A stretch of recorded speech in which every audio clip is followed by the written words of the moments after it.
Great. Good morning. Morning. Morning. For guys who have eaten, you have no energy whatsoever. Welcome to something that promises to be very interesting for the next day and a half, which is the East African Property Investment Summit. If you're here, it means you either are a property investor or someone who's interested in investing in property and like to hear from your peers, from your money people, from your property people. In short and basic terms, the next day and a half is going to do for you something that would have taken a year and a half to do if you're going to try and do it on your own. Everyone in one room, everyone keen on learning from each other. My name is Wallace Kantai. I'm not a property owner, I'm not a money person. All I am is a guy who speaks a lot. I'm going to be guiding you through the next day and a half, well, 2 days, let's call it 2 days or so. It's going to be a very interactive set of sessions. What I mean by that is you can have people up here with the nice comfortable chairs, but all they're doing is setting the scene for what you guys want to do, which is basically learn from each other. So in as many sessions as we can try and do, we'll try and get these microphones down from the stage down to where you're sitting so they can be able to interact with the people who are up on stage. A few announcements and a few things to say before we begin the substantive parts of this meeting. Number one, there's a man who is stretched out of his skin because he's the person who put this thing together. His name is Muhammad, he's over there. If Muhammad was a big guy, he'd have had a heart attack by now. He's been putting this together for almost a year now. It's a combination of quite an extensive bit of preparation. He's a brains, more or less, with his team behind the EAPI. And so anytime you want to ask substantive questions about the meeting itself and about other stuff, he's going to either be there or roaming around somewhere. But he's a very, very useful person to know. The other thing I need to announce, again, before we begin the substantive part of this thing, is just a few housekeeping things.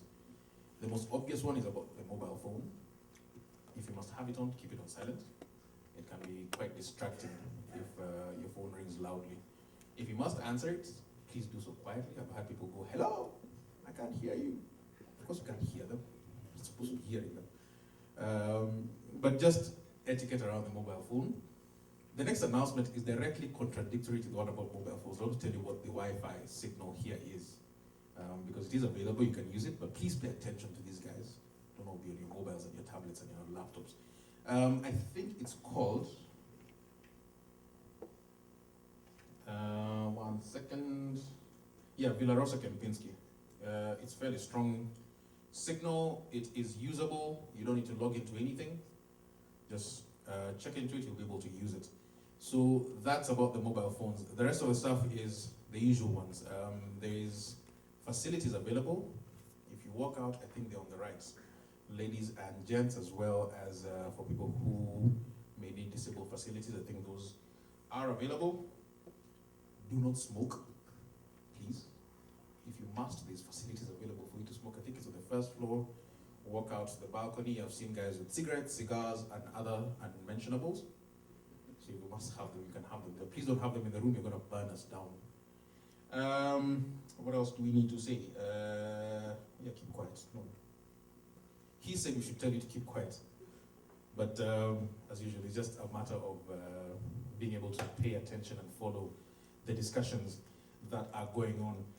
Any other housekeeping I've forgotten? No. Now let me tell you about this summit, at least according to what I can see in front of me. Number one, there's quite a number of people here. As of last count, which was last night, there were 170 delegates registered, prepped to be here from 9 different countries. So it's quite useful in terms of the distribution of the people who are here. Those that haven't arrived are obviously still trying to make it. If you know anything about where we currently are located on Uhuru Highway, it can be a bit problematic with traffic. So especially people who are coming in from within the city of Nairobi might still be trooping in as the morning goes on. But 170 delegates from 9 countries, I think is something quite impressive. There's always something to learn. On that note, by the way, it's a bit of housekeeping, but it's useful as well. you have received this, which is your name tag, if you can just keep it on, I know sometimes it can get a bit uncomfortable, whatever it is, but it's useful for the networking sessions when you want to meet each other and know who's who and what you can do for each other. It always helps just to keep it on, keep it front-facing, not like that. Front-facing just helps, again, people to know who you are instead of having to have these awkward introductions to see. Because as with any of these meetings, it's all about what you can achieve from meeting people here. So the lanyard and the name tag are very, very useful in that regard. The other thing is there's 116, or there are 170 people, there's 116 different organizations represented. So again, you can see the variety of people who are here. So 9 countries, 170 delegates, 116 organizations. There's property developers, there's fund managers, like we said, and they represent investments in more than 15 countries. So from the people who are here, you've actually invested in more countries than you're from, because you're from 9 countries, but investing in 15 countries. So again, that gives you a bit of a flavor about the sort of learnings that you can get if you want to know about investing in Rwanda. There's people here who have invested in Rwanda. If you want to know about investing in South Africa, the people who invested in South Africa, Kenya, Uganda, most of the East African region. The other thing I must say, and you can see it's right behind me there, which is the people who have helped to make this possible, which is the sponsors. And there's all sorts of companies. The logos will be up on stage all through the next 2 days.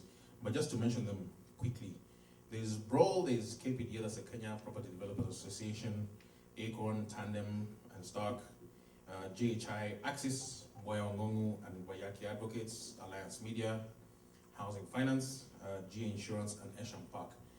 The one I'll mention last, which sort of is a nice way to get into what we're doing, is a platinum sponsor, which is Stanlip, which is familiar to most of you, from at least from a financing point of view.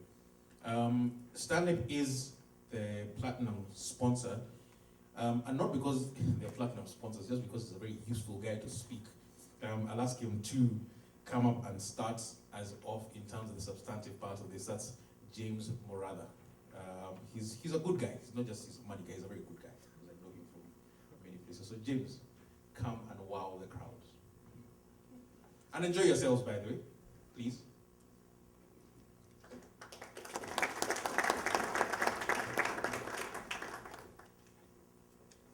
Thank you, Alice. I hope you'll be wowed. Yeah, the chair, East Africa Property Investment Summit, East Africa Property Investment Organizing Committee, our trustees, industry executives, delegates, and I note we have delegates from 9 countries. Welcome to Kenya, members of the Fourth Estate and all protocols observed. Ladies and gentlemen, good morning. It is a pleasure on my behalf and that of the Stanley team to extend my appreciation for inviting me to open the inaugural meeting of the East African Property Investment Forum themed the East African Narrative. I acknowledge the partnership between Stanley and the organizers of the summit and wish to thank them for the splendid work they have done to bring together industry experts to deliberate on issues and opportunities in the property sector in the region and beyond. I am proud of this partnership and look forward to similar partnerships in the future.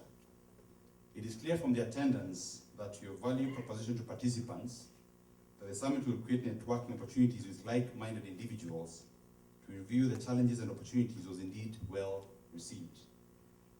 I trust that the forum will meet the objectives set, including providing delegates with a comprehensive understanding of the real estate sector from all aspects of the market. Like the rest of the delegates represented here today, I trust that discussions in the next 2 days will lay emphasis on opportunities created by the overwhelming and sustainable economic growth and structural changes witnessed in the East African region over the past decade, which has shown vast potential for growth. Discussion revolving around pertinent issues such as emerging trends, sharing of industry experiences among key stakeholders, and engaging in insightful debate to provide delegates with a practical proficiency and a sound understanding upon which to move the sector to the next level of growth. Ladies and gentlemen, allow me for a moment and for the benefit of those not familiar with the Stanley, the organization that I represent, to briefly touch on who we are and what we do. Stanley is an investment management company with offices in the East African region and a presence in key African countries. We are a subsidiary of the Liberty Group, a broad-based wealth management group specializing in life insurance, asset management, retirement and investment planning, property management and development, health schemes and administration. Liberty is owned by the Standard Bank Group, the largest financial services group in Africa. The group also owns CFC Life and Heritage Insurance companies in Kenya, Liberty Life in Uganda, and Heritage Insurance in Tanzania. It is listed on the Nairobi Stock Exchange as Liberty Holdings Kenya Limited, and today Liberty is a company with a market cap of 341 billion shillings and a presence in 15 countries across the African continent, with 5 product pillars, which are namely life insurance, health insurance, asset management, property development, and short-term insurance. Standard is the group's subsidiary and is the 3rd largest investment manager in South Africa, and also South Africa's largest unit trust company with assets under management of $55 billion. We act for a wide array of clients and offer a comprehensive range of services that include collective investment schemes and specially segregated mandates for pension funds. We currently manage 160 billion shillings within East Africa for a wide range of clients and have a presence within the region for over 15 years, having commenced operations in Kenya in 1998. And among some of the clients that we manage would include pension funds, corporate, state corporations, SACCOs, individual investors. And some of the main property investments by the group would include Sandton City in Johannesburg in South Africa, for those that are familiar, Eastgate Mall, Melrose Arch, and Levy Junction in Zambia. We are currently bringing these capabilities to East Africa, and we'll be launching 2 major projects in Kenya and Uganda in 2014. Now back to what brings us here today. What does East Africa's emerging property market present to investors, one might ask? The answer most definitely is unparalleled opportunities. Driven by passionate professionals and exciting projects, the real estate sector in East Africa is alive with potential. Regional integration, supportive monetary policies, and a decline in inflation have paved the way for positive real estate growth over the years. In fact, word on the street has it that the best is yet to come. With increased expenditure on infrastructure, foreign investment, and the diaspora remittance, East Africa is proving itself to be an area overflowing with possibilities. The region, which includes Kenya, Uganda, Tanzania, Rwanda, Burundi, Ethiopia, and South Sudan, has experienced growth rates on average of 6.3%. Countries such as Rwanda and Tanzania leading the way with growth rates of between 7 and 8%, indeed quite high. These growth rates are far outpacing neighboring sub-Saharan countries.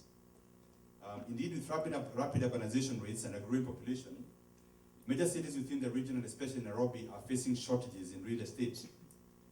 Prime commercial real estate therefore remains in demand in most regions as large multinational companies search for quality, well-serviced office space. Furthermore, the changing trend of informal trading to formal establishments in the retail and residential sectors are lending further impetus to the supply shortage. So distinguished guests, the ongoing regional integration process is further enhancing property investment opportunities. The East Africa community presents investors with a market of 150 million people, a combined GDP of $100 billion, and rapid urbanization rates of between 4 and 5%. These factors have contributed to the East Africa community being listed after the BRIC economies, with the potential to becoming the world's largest economies in the 21st century. What is more, as the region's infrastructure and structural constraints are tackled, property investment in the region will become increasingly more attractive. I dare say that East Africa's economic performance over the last decade has rekindled hopes for the continent's future as an important player in the global economic landscape. The case for investing in Africa has long been told. Once labeled the hopeless continent by The Economist 10 years ago, Africa, and specifically East Africa, has far exceeded global expectations. At this juncture, please allow me to quote Bani Haddad, the Wyndham Hotel Group Regional Vice President, Middle East and Africa, who said in the quote, "We are very excited about the development opportunities in Africa. We are seeing a lot of activity, especially in East Africa, and believe that a number of very exciting projects will open up in that area." End of quote. Fellow delegates, you will agree with me that there have been a lot of improvements in the business, political, and macroeconomic environment across the region, far more attractive than ever before. We believe the changes favor property, investment and development, economic reforms, and regulatory frameworks are attracting real estate developers. Issues pertaining to security of title, infrastructure, and ease of doing business have substantially improved in various countries. A word of caution though, although statistics paint a pretty picture, conducting business in South Africa is not for the faint-hearted. Most developers can attest to that. We require patience, good local partners, and hard work. However, the good news is, compared to other African countries, the region's returns on property investments are unprecedented.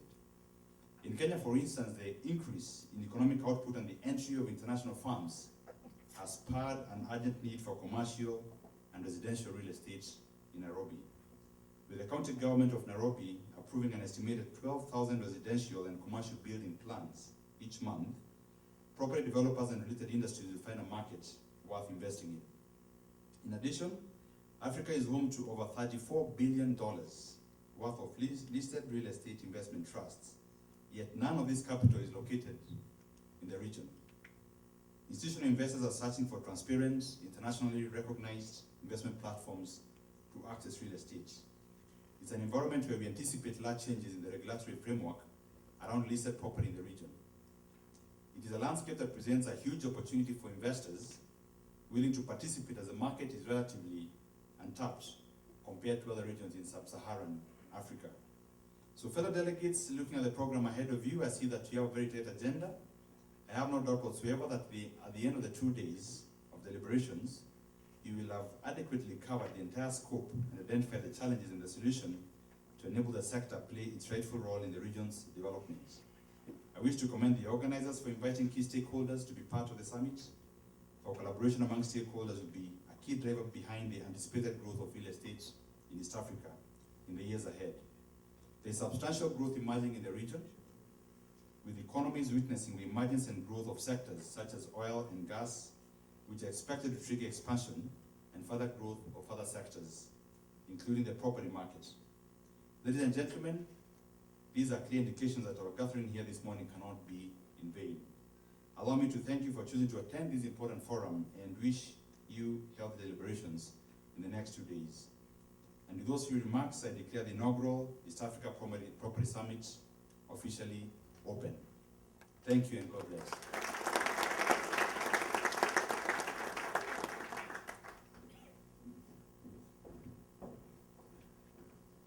Thank you very much, James. I told you he was a nice guy. Now, he hinted about certain things that the next gentleman who's going to come up is going to speak about, which is the growth in the East African economies, the size of the East African economy as a whole, the number of people here. I do not want to preempt his discussion. That is a gentleman known as John Randa. The reason why I'm so keen on listening to John Randa speak, because I've interacted on very many occasions. He's from the World Bank.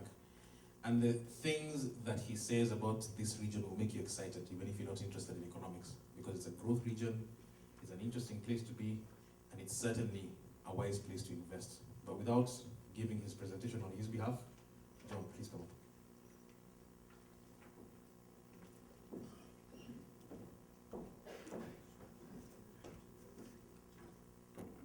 Thanks, Wallace.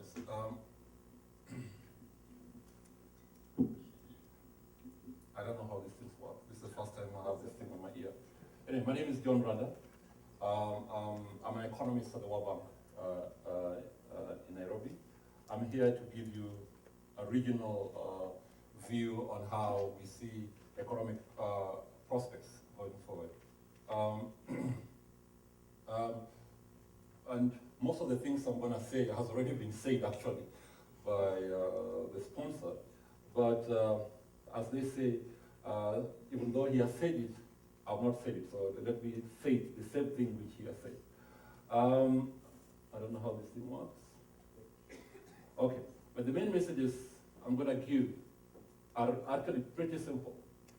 And what I'm going to add is that I think all of us know, even if you're in Nairobi, I've not been in Dar recently, but I've been to Kampala and Kigali. And I think you guys are in the right profession at the right time. I think there's going to be a property boom in this region. The East African region is the fastest growing region, sub-region in the whole of Africa. And in terms of growth, GDP, and I think the most people who are going to benefit are going to be people from your industry. And why do I say that? Growth is high, inflation is low, and we are going through significant improvement in the current account balance, so which will going to reduce external vulnerability, which comes if you have a high current account. And as the sponsor also highlighted too, this massive infrastructure development happening in the region. In Kenya alone, we are told that the infrastructure gap is around $3 billion US. And if you look at the medium-term plan, the second medium-term plan, which has just been produced by the government of Kenya, there's so much exciting stuff for people in your industry. And lastly, the message I want to say is that there's so much hype about a property bust, that something is going to happen, the market, the prices, it's not true. And in Kenya nowadays, there's so much hype about negative stories. The doomsday is going to happen. Because if a bust like the East Asian one were to happen in Kenya, then there must be some fundamentals which have to be in place to trigger that bust. And if you look at the macro numbers of Kenya and compare them to the East Asia of Thailand, wherever, Malaysia, in 1997, they're totally different. I think the economy is more solid. So people who are talking about the bust, please just ignore them, look the other side, or walk away. I think that's one thing I need to say. Now, growth, I want to say Burundi, Burundi is part of East Africa. Yes. So even Burundi is growing very fast. That is the Ethiopian growth. I'm talking about, yes, this is the average growth in the last 4 years, 5 years, and then what we see as a projection from the World Bank, how World Bank, IMF, how these economies will perform as they grow, as in the next 5 years. So we see pretty good growth happening. That's Kenya. Kenya, our growth has been very low from a long time. Actually, if you look at growth between 2003 and 2012, our average growth was 4.7%. But going ahead, we project the average growth rate will be around 6%. So even Kenya, which has been a laggard in growing, is going to do much better in the next 5 years. And our projection does not include oil, the oil discovery. So that one is not what we have incorporated here. Because oil, we'll start having our projection in oil around 2018, because we know the first inflow of oil will be around 2020. So we don't want the government to start spreading oil profits now. So we are not, in our projections, we are not including oil discovery. And then Rwanda has been performing average 7%, and we believe that will continue being the case. And then Tanzania, because of oil and gas, will continue doing very well. And then Uganda. So the average growth rate for the region will be around 7% going forward. So that is pretty good for you guys in this room. Now, what has been driving this growth? I try to break it up. I try to break it by sectors, key sectors. And as we can see, what has been driving growth in the last 5 years, it's mainly services, really, if you look at it properly. It's mainly services which is contributing to this growth. Industry has not been doing, and across all the regions, all the countries in the region, industry average around 2%, and agriculture in Ethiopia is the main thing. That's why when the agricultural sector in Ethiopia doesn't do that well, inflation is way up, and the Ethiopian economy does not perform that good. So it's mainly those. Now, if you look at Kenya only, to see how much construction has been growing in the last 5 years, you can see that the construction sector has been performing much better than agriculture, manufacturing, and services. And according to our projection, this is bound to increase as we grow much further. And then I know you will ask me then if the construction sector, subsector, is growing much faster, then how comes there'll be no bust? It's because of the sources of financing.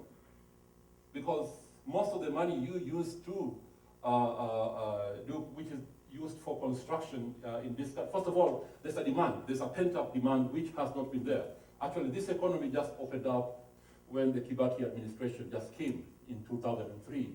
And then the banks started trusting clients to start having credit or mortgages. If anything, according to official numbers we have, the mortgages around 22,000 active mortgages we have now. And I know this government, because some of you and I have been lobbying, we've heard from this government that they want to have 1 million mortgages by the time they leave office. So from 20,000 to 1 million, and that is only mortgages. You can add 2 plus 2 and get 5 if you want, or 4 if you want to be exact.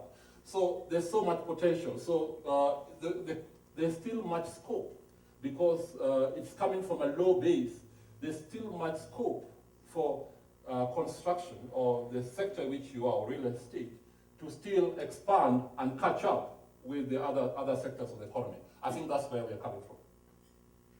Now, the usual macro story, even, I think here, the only thing I wanted to highlight is that inflation is low, it's very reasonable, it's less than 10%, reflecting macro stability. Remember, there are so many factors which can cause inflation, which can cause macro instability in inflation.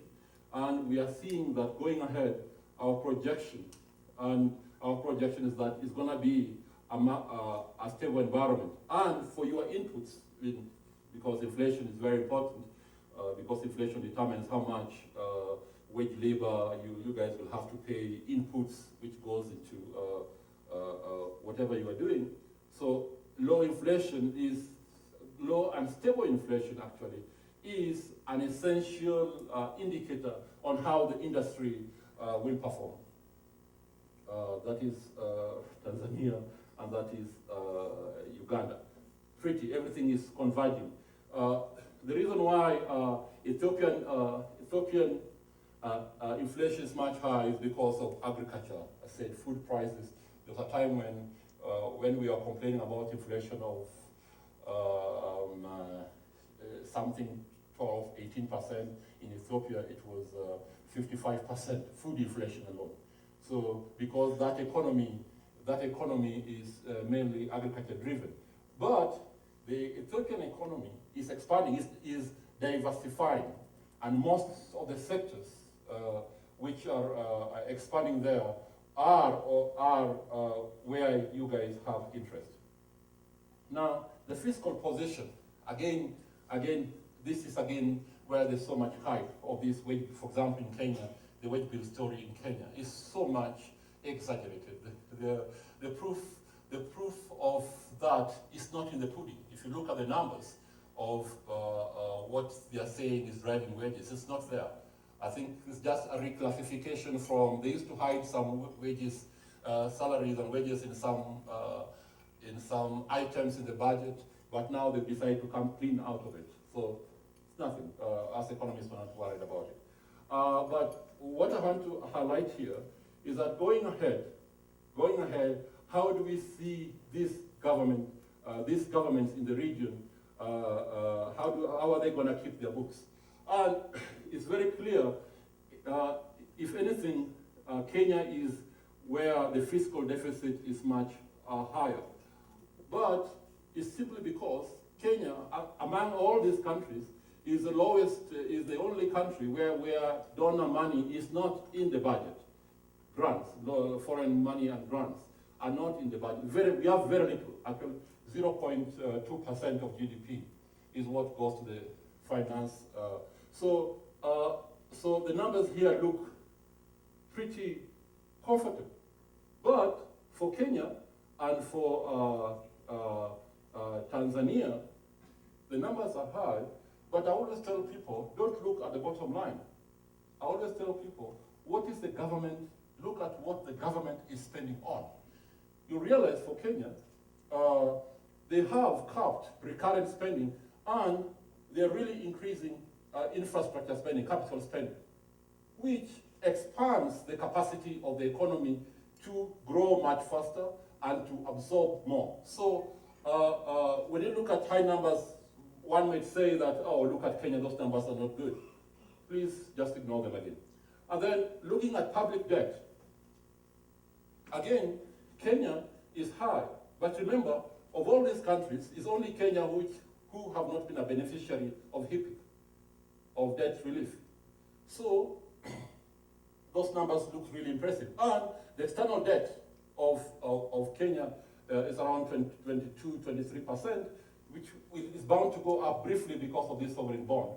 But we still believe that public debt in the region is still very sustainable. So there's nothing to worry about. There's no risk there. So I think that's a point I wanted to highlight. And then the monetary policy, we messed up. I think in Kenya we messed up in 2011. The central bank was, I used to work there by the way, the central bank was delayed in taking action, and they were punished. The inflation went way up, the exchange rate responded adversely, but things are now coming down. And that's where that's why we have that hump there. But we believe, because you remember the central bank increased their CBR to 18.5%, but I think now it has eased it to around 8.5%. We believe that this lending rate should have come down much faster. But remember, in Kenya, we are going through this transition. So the government was unable to spend as much money as they had budgeted for. And that's why, and in that fact, interest rates in the short end of the market stayed much higher. So the transmission mechanism from the central bank rate to the lending rate was not as what is expected. But we believe that as this government gains traction in spending their own money, we think the banks are going to respond by lowering rates. In addition to that, the Deputy Prime Minister and all others want the spread to be low. So that is good for you people in this industry, because your clients need lower interest rates so that they take advantage of what to be your good customers. The same in Tanzania and Uganda. One thing, how is credit behaving? The credit to the private sector. Because when banks borrow, that's when there's business. And from what we are seeing here is that the hump, this is during, this was during the crisis. This is now, then the tighter monetary policy reduced the credit, the amount of the credit growth. And because of the easing, when they reduced the thing to 8.5%, we started seeing increase in credit to the private sector, which is good for which is good for the industry. Remember, at the same time, money growth seems to be pretty stable. If the credit is below 25%, then there's no fear of a credit boom, which the central bank should take care of. Now, here I'm talking about external vulnerability. Again, Burundi debt. I think this is without what? This is without external financing. But the point I want to highlight here is that going ahead, we see the external vulnerability, the current account is going to improve.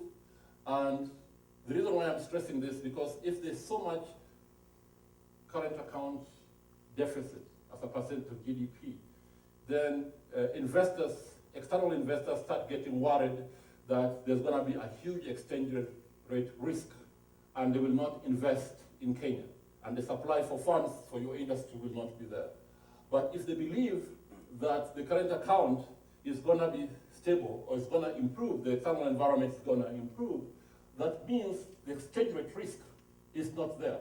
So much long-term flows, capital flows can come in. I think that's the whole essence of what, on why the external account is very important. Next, I just wanted to highlight how we see the currencies, how the currencies performed. I think that's it. Yes, here, I wanted to highlight how the currencies has performed since the year 2000. Or who has lost and who has gained and who has been stable. And it is very clear. So what we did, we had an index of exchange rate, all the exchange rates, the regional exchange rate on the year 2000. And it is very clear that they were sort of stable from the year 2000 to 2007, sorry, more or less for all a group of these countries. Then the global financial crisis happened from 2008. So from there going to 2011, there was so much depreciation. There was so much exchange rate risk. That one has now stabilized.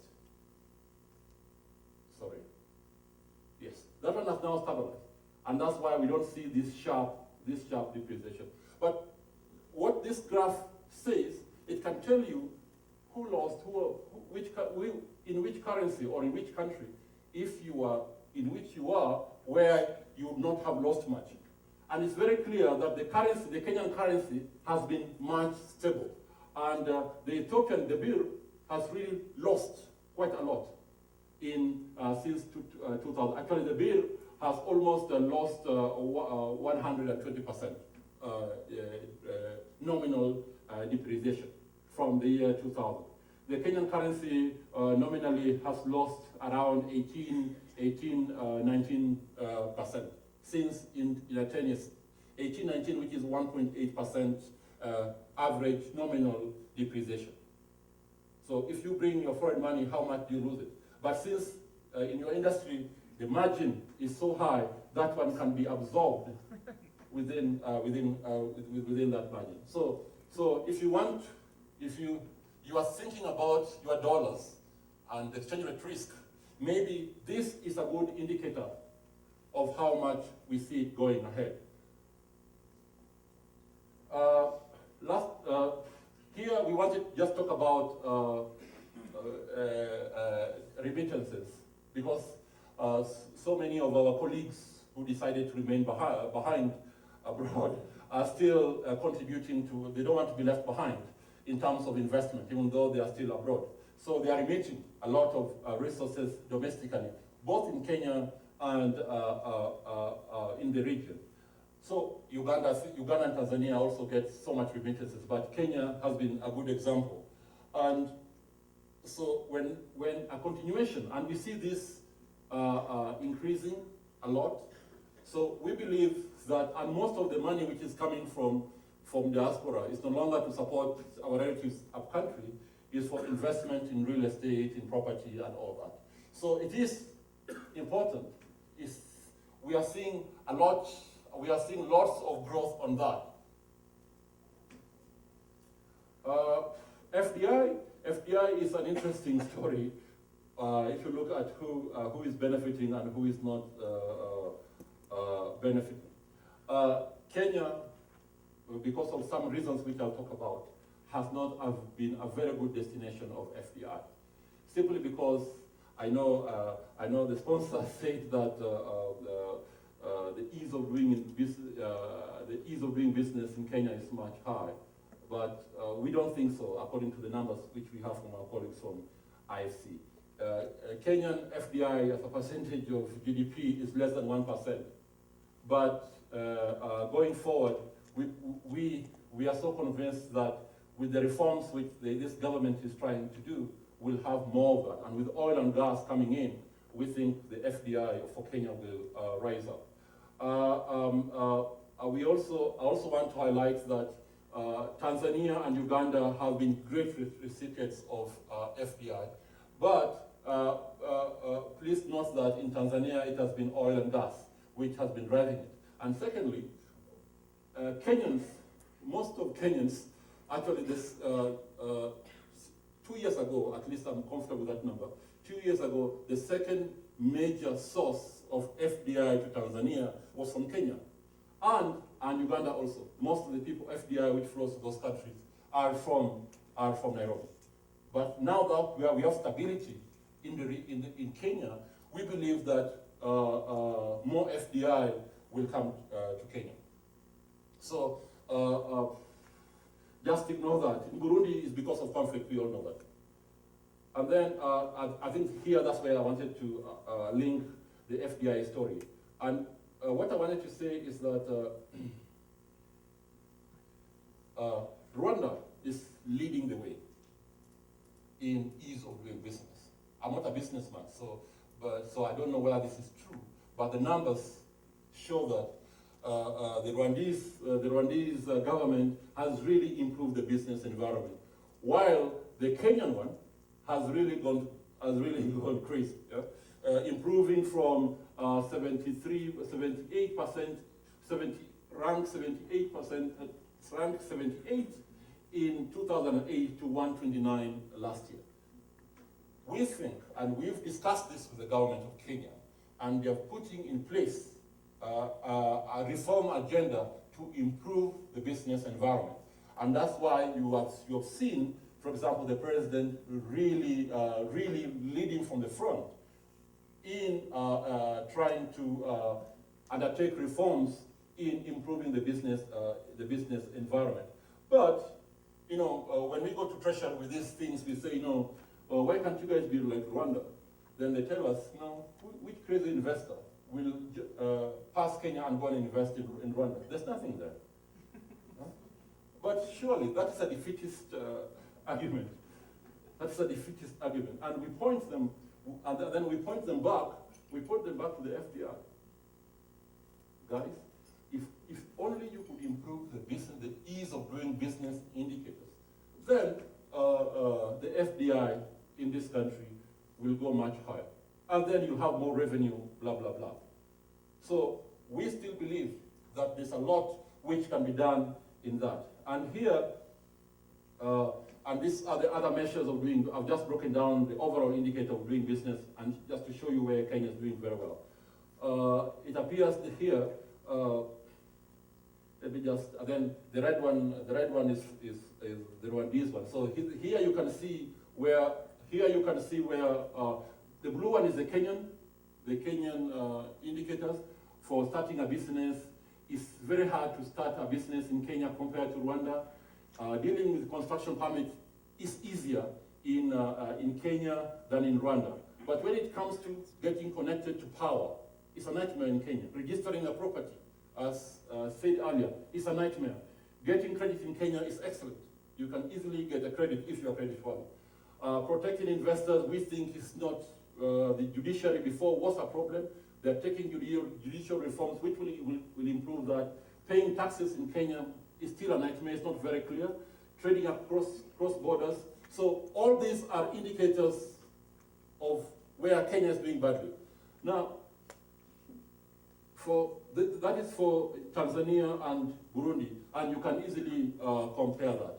So we believe also in Tanzania and Uganda, there's so much scope for those countries to ease the investment climate, to make investors like you more comfortable, and to increase the efficiency and the expropriation of profits.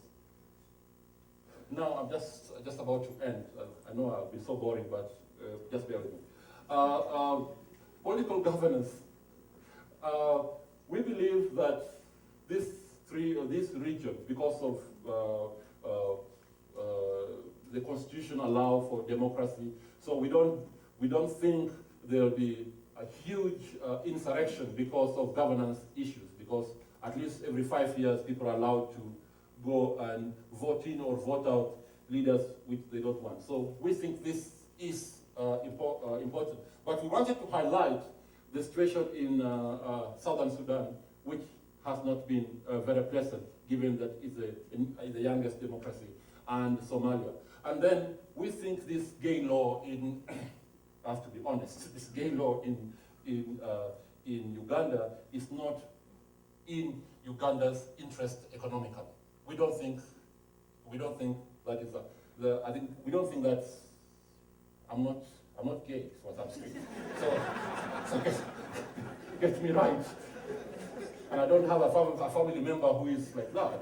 But we still, it's not the role of government to regulate what people do in private. Sorry. So, but we think it is the Ugandans who are gonna lose out in this. And that creates uncertainty. And you guys really hate uncertainty.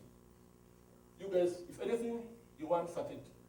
Even if it's in a bad investment climate, but so long as it's certain, so that you can, know how to price for those risks and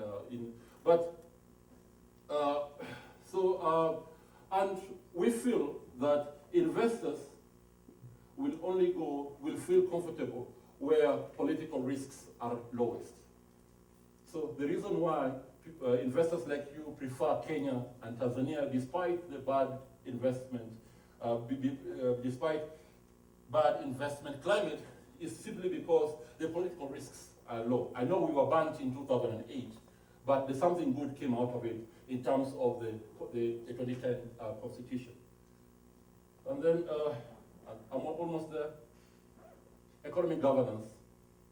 We don't see any risk of expropriation.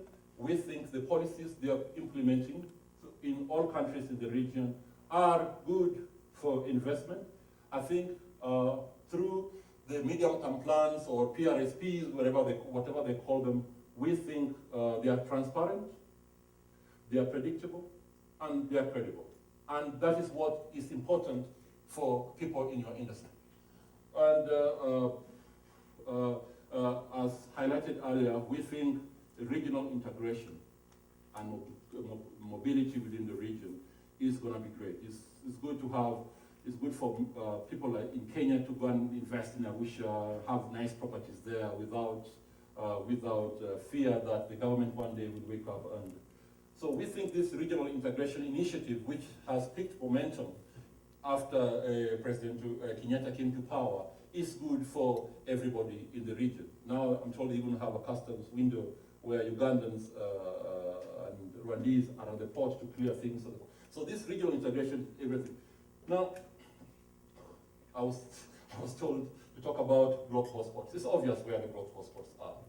In the capital cities in the region, if you go in the capital city a lot. In addition, Mombasa is becoming, through the reforms in the port and through this Lamu thing, we think that Mombasa is going to be a great place to invest because of oil and gas in Dar. I think Dar is hot, if you ask me. I think that's where, if I had some little money, that's where I'll put my money in.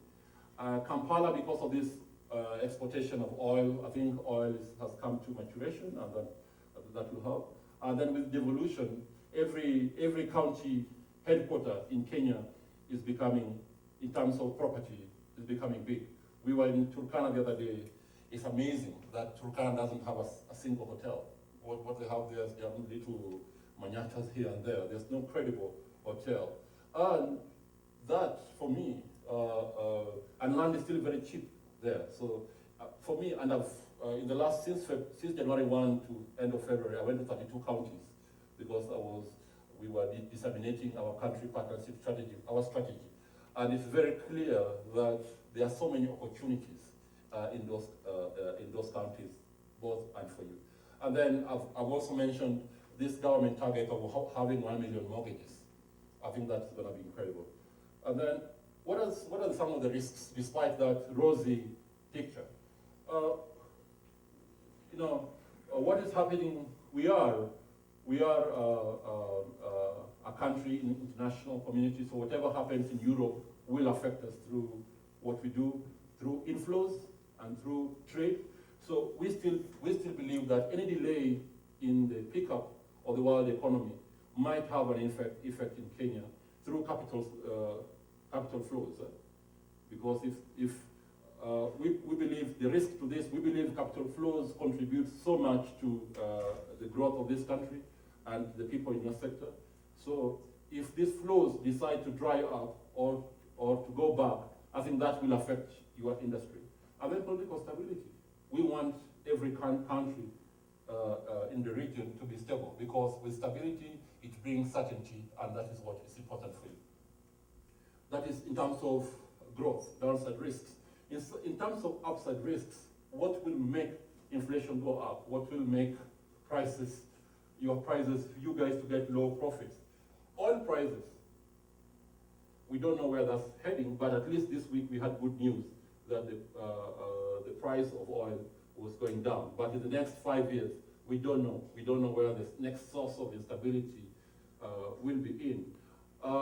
Exchange rate volatility, because most of these countries receive so much inflows, both short-term and long-term. Should the Fed start to taper, which they have actually, in effect, that is true, we don't know whether that will affect, whether investors will start withdrawing their capital because the demand of capital, because the return in other countries in the world might be much higher, so the interest differential might reduce, and that might start to cause some volatility in the exchange rate. That's just a risk. If you ask me, what is the risk to that one? If I can put some probability figure to that one, it's less than 50%. It's maybe less than 20%, let me just be more. And then drought. Most of these economies are still, agriculture still plays a key role, and the agriculture in the region is still rain-fed. And then higher interest rates. Should inflation pick up, and then the more the central banks decide to fight that inflation, that will mean interest rate going up, and that might affect you. I think, I'm sorry I've been so boring, but this is it. Thank you so much.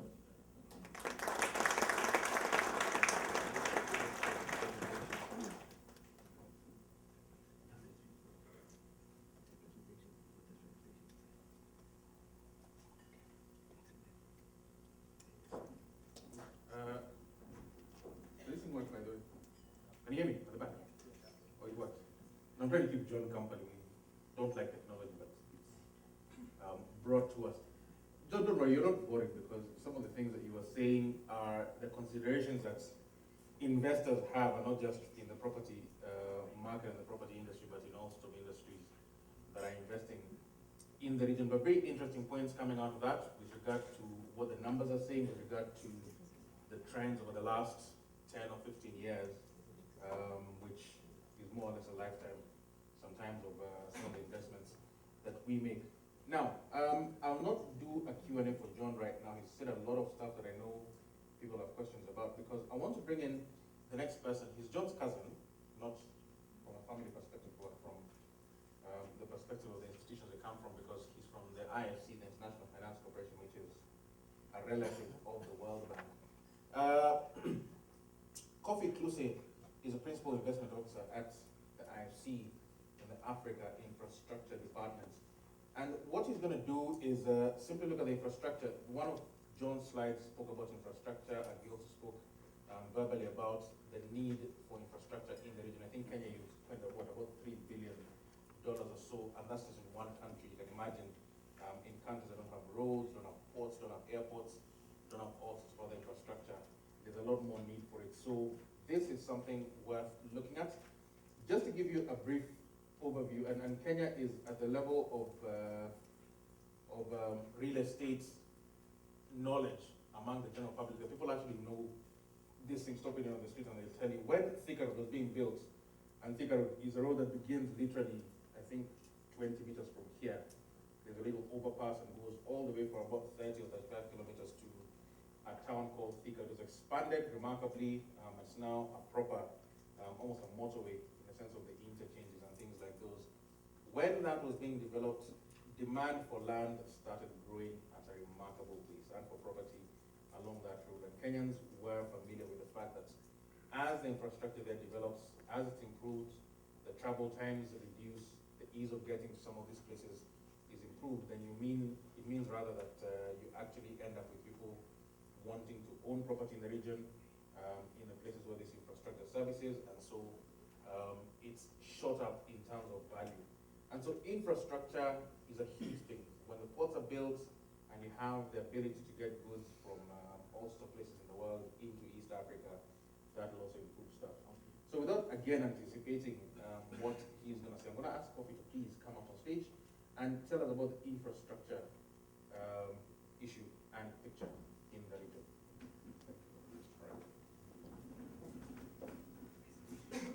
Thank you, Wallace, and good morning, everybody. So my name is Kofi Duse, and I was introduced.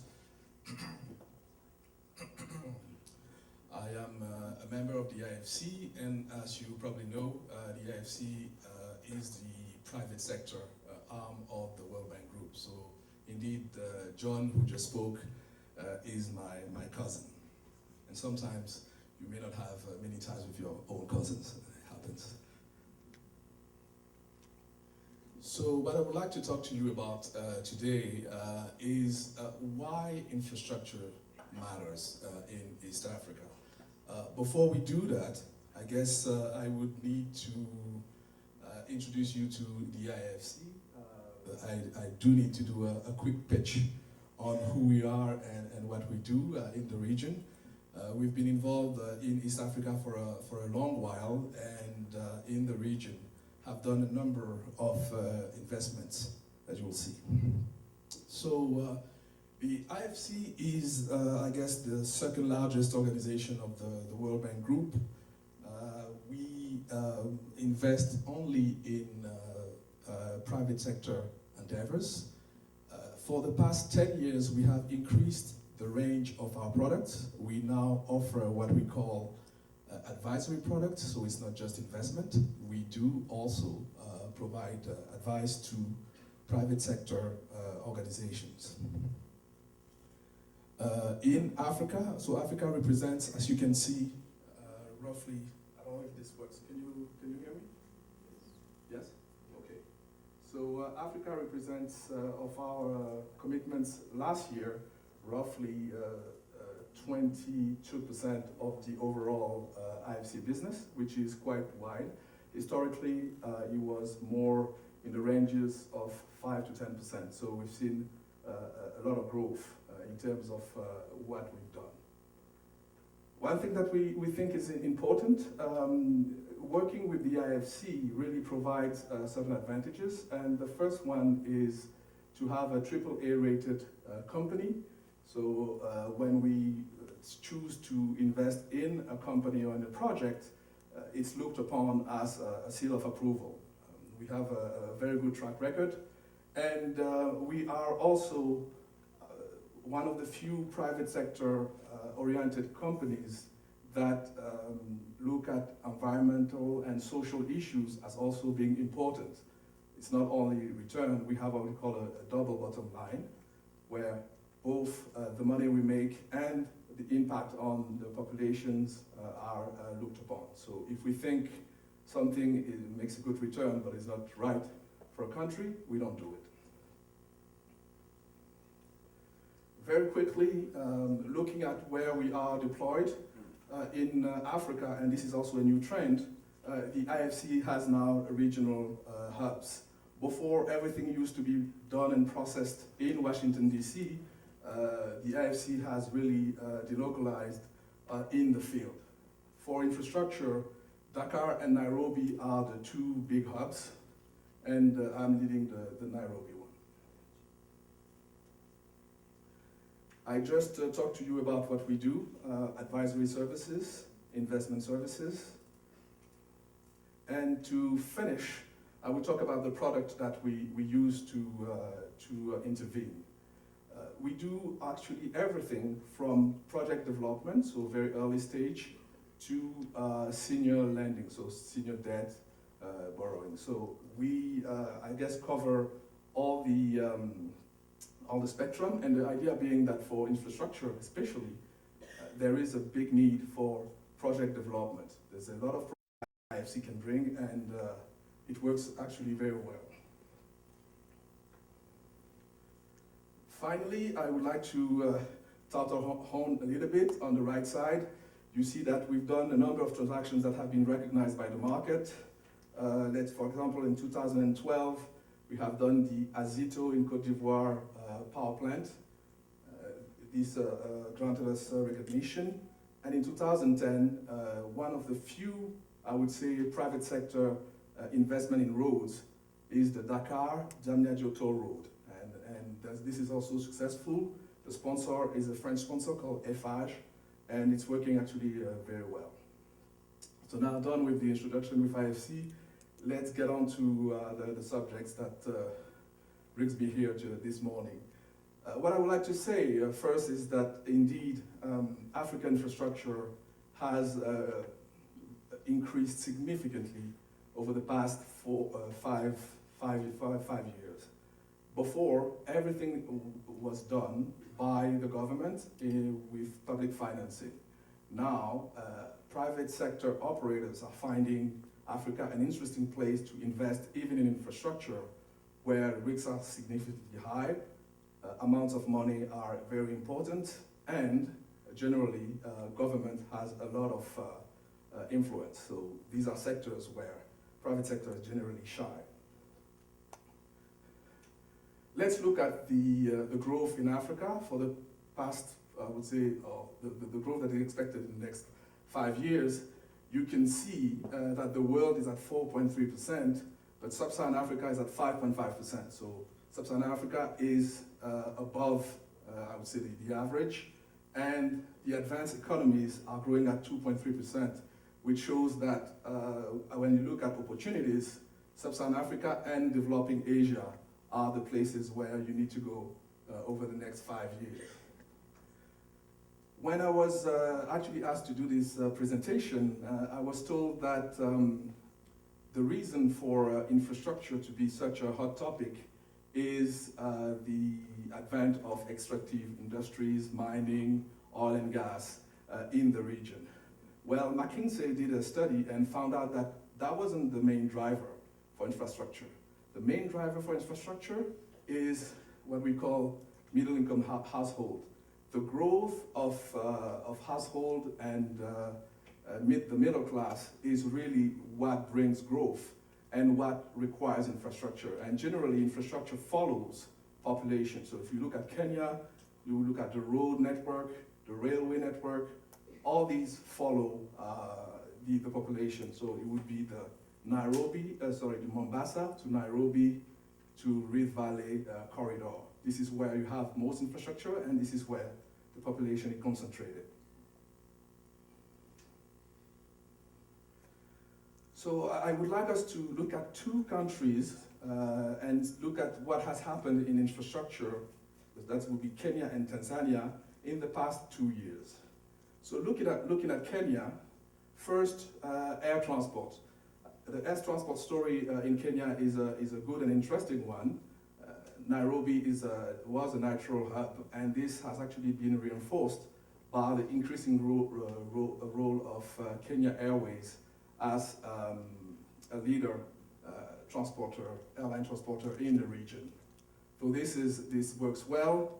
Obviously, one of the bottleneck for air transportation is the airport, and unfortunately, the fire that happened really had most of the stakeholders look into the airport, and many things that were delayed have been actually accelerated. And we're looking at this airport for the next 2 years to be one of the best ones in the region, and really get to the level where it needs to go for KQ also to thrive, because Kenya Airways growth is being somewhat thwarted by the condition of the airport. In terms of ICT, I won't talk much about ICT because ICT is and are the best story in Africa in terms of infrastructure. 15 years ago, no one believed that you could have mobile operators in Africa, and this has proven to be a great success. There's very little to talk about. We know the story of Safaricom, but in every African country, you would say mobile telephony and even data has become something available and is working well. There are progress that can be made, but this is an area where we don't have much trepidation for two reasons. The private sector finds very good returns in telecom, so it's easy. The government doesn't have to do much. The private sector will take care of providing the infrastructure. And secondly, what is very important is it is one of the few infrastructure areas where you can charge any user fee. So there is regulation, but the government actually leaves it to the operator to provide the tariffs, which is not the case for water, it's not the case for electricity, where all these tariffs are managed and obviously capped. This caps the returns for the operators. Power in Kenya, also a great story for the private sector. We have seen over the past 10 years many IPPs, what we call independent power producers, Tsavo, we have now Gulf Power, Thika Power on Thika Highway, and so forth. So the private sector really interested in what Kenya has to offer and how the power sector is structured. And on the back of that, I think the government has decided to launch a very ambitious 5 gigawatt program for the next 5 years. We'll see how that goes. It's a very big program when you consider that today the total generation in Kenya is 1,600, roughly 1,700. So that would be tripling, even quadrupling the supply. It is a challenge in terms of financing, but it's also in terms of offtake. Who is going to use this power and pay for it would need to be seen. Railways. The railway story is contrasted in Kenya, I would say. RVR was privatized in 2006, so Rift Valley Railways. For the first 4 years, it didn't go very well. There was a change, and now, and actually this is in the news, Citadel, which is an Egyptian private equity fund, has invested and has actually increased their investment in Rift Valley Railways. So we'll see how that goes. There is also a public sector project for a standard gauge that has been talked about quite intensely lately. We'll see how that goes. It's a very big project, very costly, but obviously I guess it is one of the main, I would say, anchor to the regional corridor, and the authorities here in Kenya think it's a very important project. Roads. In Kenya, roads are a challenge. I would say that for the past 3 to 4 years, there have been significant achievements in terms of having new roads, trying to maintain those which weren't maintained 10 years prior. My colleague John mentioned Thika Road. All these are quite good, but still the road network is insufficient considering the increase in traffic. Very quickly, I'll go through water resources. Kenya, Tanzania, Uganda, all the Eastern African countries have a lot of natural water. The question here is how you get the water to households, and that has been a challenge. But it's not a challenge only in Eastern Africa, it's a challenge everywhere. Water infrastructure is extremely expensive, and it's very difficult for the private sector to invest in it because you cannot charge the real price of water. So generally you would need either water to be financed by the state or have PPPs in order to slice what the private sector can really do. let's go to Tanzania next. Very quickly, I would say that Tanzania overall, the overall picture of Tanzania in terms of infrastructure is less rosy, I would say, than Kenya. Air transport is not as developed, although domestic lines are quite good. That's important, but Dar, in terms of being a hub, an airport hub, is really not pulling its weight. ICT, also a success story, although not to the tune of what we find here in Kenya. Ports, the Dar es Salaam port is actually benefiting from the Mombasa ports being constrained, so there's a lot of traffic now that goes to Dar es Salaam because Mombasa is constrained. The question here is whether they can sustain this for a long time if Mombasa is improved or another port is built in Kenya, and we can think about the Lamu port and the whole LAPSET project, the Lamu corridor through South Sudan and Ethiopia. So let's move on. Very important, why does infrastructure matter? Well, we have here two graphs, and the first one provides what is the view of the World Bank Group of the productivity handicap for firms. And you have both non-infrastructure handicaps and infrastructure-related handicaps. So non-infrastructure handicaps, you can think about taxes, rule of law, a lot of things that we discussed